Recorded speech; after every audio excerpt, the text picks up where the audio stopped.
All right, what's going on, guys? I'm walking to my car lot because I bought a new car. So here it is, 1950 something Studebaker. And wait, this is more my speed, I think.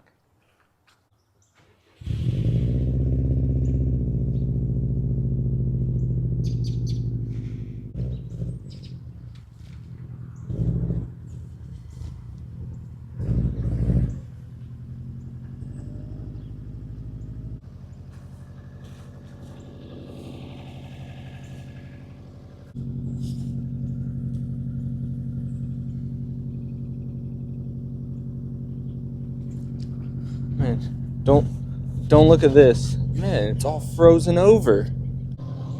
Man, do not look at that fitment either. Stay away from that. This is where you got to keep your eyes. Right there. And also we got 1, 2, 3, 4, 5, 6. We got 6 of them. But we also got Alright guys, so this is my new car. It's a 2002 WRX, just like my other one, except for this is a hatch, and it's got some differences under the hood. Now, under the hood, we got this red intake manifold, and you know what that means. That means STI. So besides the intake manifold, it's got brand new intercooler, cob intake, and that's basically it. It's just bolt-ons. And it's got the JDM EJ 207 V7. So the 8,000 RPM red line, you know, they're pretty pricey right now. They're averaging around like $4,000 for just the engine. So it's got a decent engine under it. It also just has a boatload of little bolt-on parts. Now, I know in my last video I said don't mod your car, but you know, we just love modding cars. So sometimes you just gotta have a mod car. It's that simple. So I can't really show off the body right now because it's frozen over. It's been cold recently, getting colder, but you can still see imperfections like that. The body's in really good shape. It has the normal little rust right there that they just put touch-up paint on. But besides that, it just has like one scratch on every body panel. Right there, right over here on the hatch. Scratch. So I think somebody keyed it or something. Right here, and then right here. And a little one right there. But that's it for the scratches. This door's in okay shape. Fenders are in okay shape. Hood's in pretty good shape. It's just got rock chips, but that's normal. Same with the front bumper. But besides that, it's in decent shape body-wise. No rust underneath. Very clean underneath.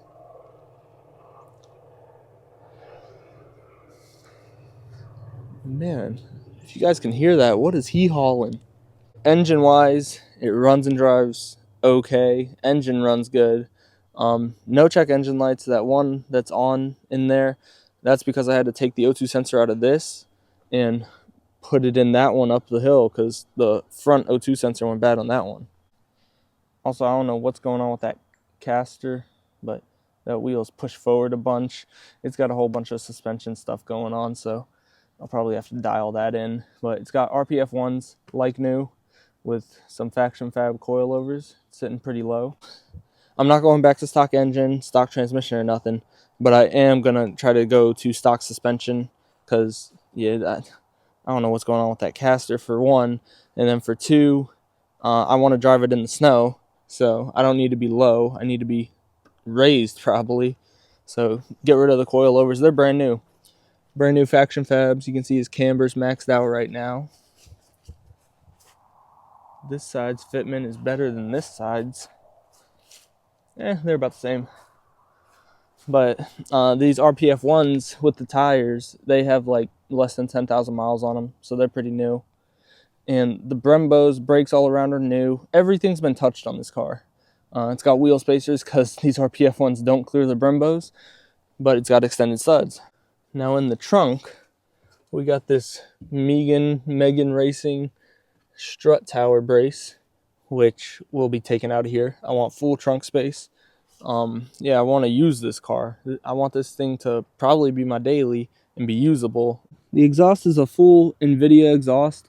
I might swap it out with my Cobb exhaust on that car. Kind of like that exhaust better, but we'll see.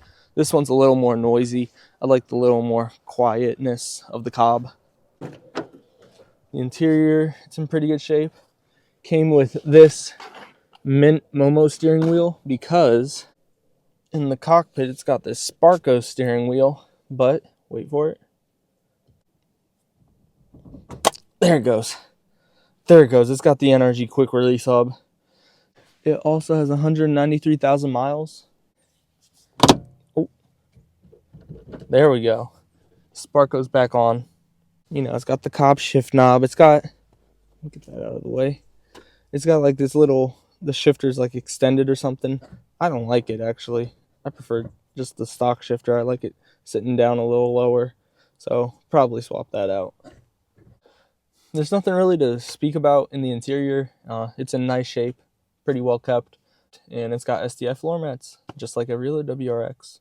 It's also got this AFR gauge right where you step, so you step right on it. The one major drawback with this car is the transmission. Now, it's got the 6-speed in it. I'll insert right here what it said in the description, because I don't know Subarus too much. So maybe you guys will know more about this transmission than me. But the guy said that they're real aggressive transmissions, and I don't know. I just know it doesn't have a DCCD controller, so it's stuck at like 60-40 or whatever. I don't know what they're stuck at when they don't have a controller, but they're stuck at a certain percentage. It just drives like the center diff is fully locked, or close to fully locked. So when you turn the wheel tight, the wheels are skipping and stuff like that. So that's the only drawback. I'm gonna put a DCCD controller in it and see what that does with it. Yeah, I know a lot of guys on my last video, they just think that I hate modifications and want to just stay OEM. I want to modify cars. I love modifying cars. It's what I do. That was just some of my advice to people who because people are very easily influenced nowadays, so they just go for power and stuff like that. So it was kind of my advice to just like maybe some people rethink about, you know, buying that turbo or buying these parts or something like that, if in the end they might like hate it or not like it. But yeah, I'm still going to modify stuff. I want to K-swap something very soon. I'm looking for a shell. If I cannot find a shell, that Integra right there is getting K-swapped. I already have the engine, transmission, and some other stuff, so I just need the mounts and stuff. But yeah, if I can't find a shell, that thing is getting K-swapped. But with all that said, let's get this thing on the road. And yeah, I shouldn't be driving it without a front O2 sensor, but one will be in here soon, and I'm not gonna go full throttle or anything like that. We're just going for a cruise. Man, I gotta warm this thing up. That is just a sheet of ice on my windshield. All right, I can see now. Let's go for a drive. And the clock works in this car. My driveway is very similar to a rally course. This car is also actually missing the front like subframe that goes on each side. I don't know, but it is missing that, so I'm gonna have to put one of those in. I don't know why it's missing that. I found that strange. Ooh, not used to this clutch. Please make fun of me. Alright, here we go. Here we go. Hey, that turn signal bulb wasn't working the other day. Now it's working. Fixed itself. This engine, it just feels a whole lot more responsive than my other WRX. It feels like almost more torquey, even though they're both a 2-liter. I don't know if the compression's different or what, but it does have that extra oomph. And there it goes.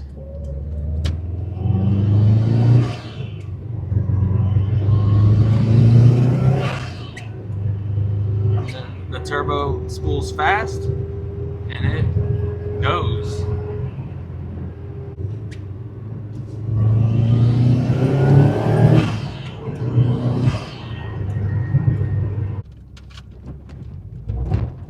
Now back up the mountain. now my turn signal bulb's not working anymore. That side works, but left does not work. It works for 1 minute. So hope you guys enjoyed. Ooh, that's not my new pickup. That's the Corvette. Hope you guys enjoyed my new pickup. This WRX STI swapped. It's a pretty cool car. I'm excited to dive into it and start working on it.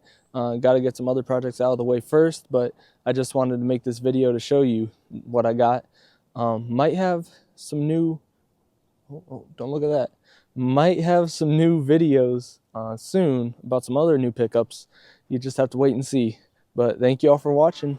See you in the next one. Bitch got blue check. Bitch want link too much, I started bailing out. I just gotta do some work so I can leave my house, I promise, baby. Later on, come right through, I just been coolin' if I'm honest, baby.